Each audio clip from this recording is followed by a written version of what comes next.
doesn't look worn. It doesn't look excessively worn. That looks normal. Because if it was, that looks normal. Because if it was a lubrication issue, or like say if it was running low on oil, it could have sort of torn this apart. But when I first called and said, hey, you know, there's a hole, you'd be like, oh, this is what he did. It would have been a sign of other bikes, right, that fail. What's that? Like because everybody I've talked to said I've never seen that on the S1000, and if it was something common from abuse or like driving it crazy, you'd be like, oh, he did this. Kind of like automatically. Right, well, we would have known somebody from experience. Right. We don't really like. I don't make that assumption. Right. But it's something that you would see. And I see little things here and there, like, oh, this is defective. Oh, this is defective. Oh, a customer does this and it causes this. I see little things like that. Yeah. But like things like this, even if I tore it down, I could assume things, but I'm not. I'm a professional at this, but I'm not a forensic. Correct. You know, engineer. I've been in here when you guys did my TPS stuff. Yeah. Where I saw bikes and it's like, whoa, that guy jacked this bike up, and like you guys are like, yeah, you look at this, it's worn. Sure. Yeah, we can see. Yeah. There's stuff like that, but stuff like this, it's really hard, especially with the amount of damage.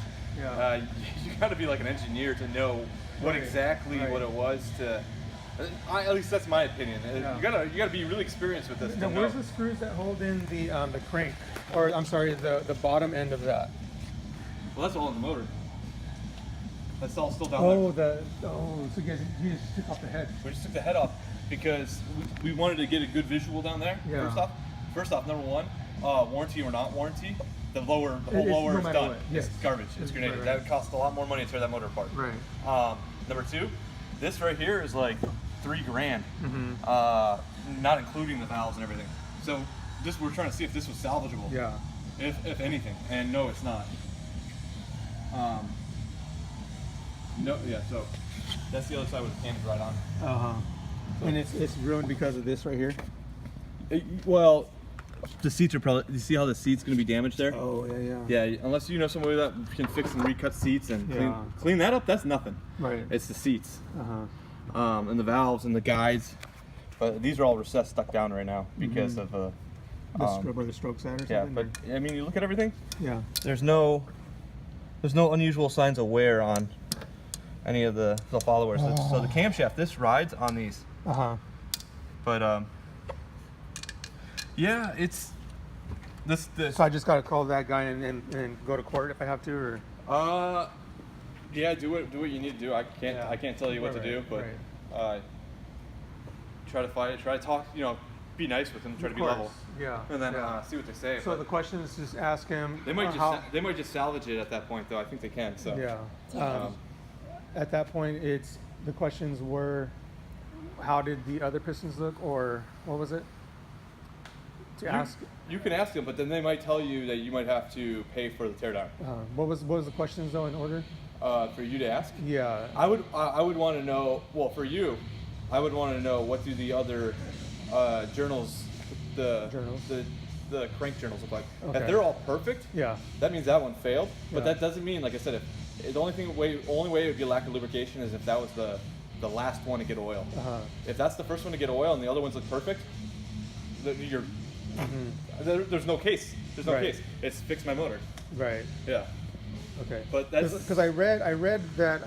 Well, first of all, I'm wondering if it could be part of the 2012 motor that had that problem with the crank. Yeah. David will be able to look up the history on that recall. Yeah. I don't know if it was a VIN range. I think it might be. It might be a VIN range, but that doesn't mean, because VIN ranges are sometimes flawed. Correct. They're not perfect. Sometimes you see something right outside of it. Yeah. That's why I was asking about the screws, because they say to measure them. Yeah, well, that would definitely cause it. Yeah. That would definitely cause it. But that only affects the bikes that were designated by the recall. Right. So, and your bike was not flagged with that recall. But you can double check, and maybe at one point the previous owner replaced the motor with one that had that recall but never had it done. What would have showed up, like on the VIN or something, or maybe the engine number. It might be a range of engine numbers. Yeah. But do you guys have that information or no? It's whatever the bulletin says. He can find the bulletin. Okay. Yeah, he can look it up. But it may or may not say an engine number. Yeah. It may be a VIN range. Is that the oil there? That's the oil right there. But yeah. That's what's left of it, huh? Yes. There might be just like a hair more in there. You know, I just drained it. Yeah. And plug back in. But okay. All right, I'm going. Okay. Yeah. But yeah. I had a feeling that, of course, that's his job. You know. Yeah. Well. Yeah. I mean, he's there to save the money.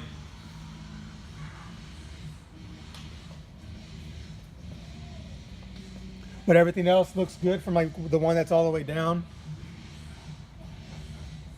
No, I didn't even look. I mean, it feels. I was busy looking at the head. No, what you do is you look at the sides. Yeah. Well, there's some dirt or something, but that's probably just falls in from the head. That looks perfect, man. You see the cross hatch in that?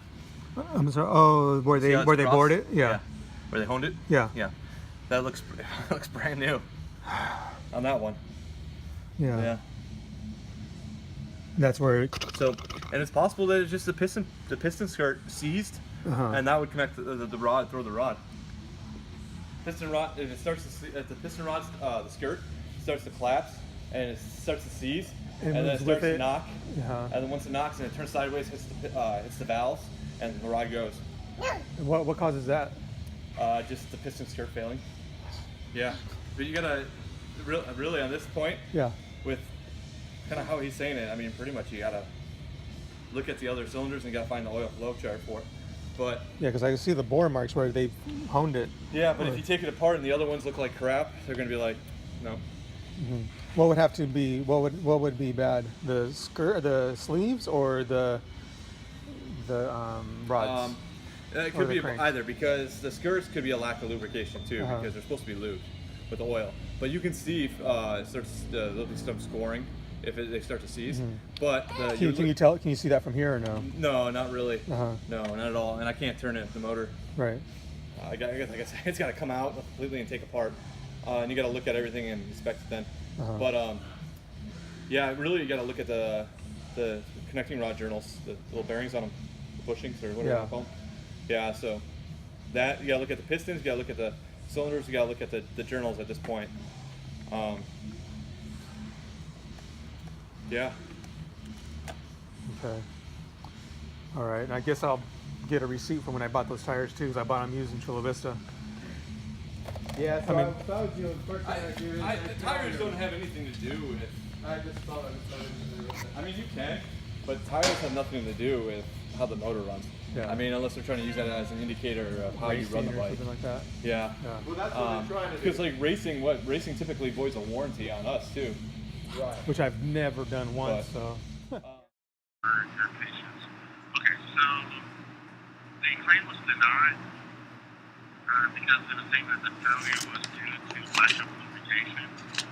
Essentially, we have a road condition and poor quality of the engine oil. When the vehicle was serviced and the oil was drained, they were only able to recover 1.5 quarts of oil. The system takes about 3.5. Yeah, because the engine has a freaking hole in it. That's why there is no oil in the engine. And then from your repair facility and the inspector, in reference to the statement about the oil seeping through that hole, those parties confirmed that there was minimal oil loss due to the actual failure. Okay, see, that's the engine through a rod, which oil shot all over the street, all over the bike. Some of it even caught on fire when it hit the exhaust. So that's why there is no oil in the engine. I mean, that's why I'm totally dumbfounded by this whole thing. I'm saying lack of lubrication. There's no oil because the rod shot out through the engine.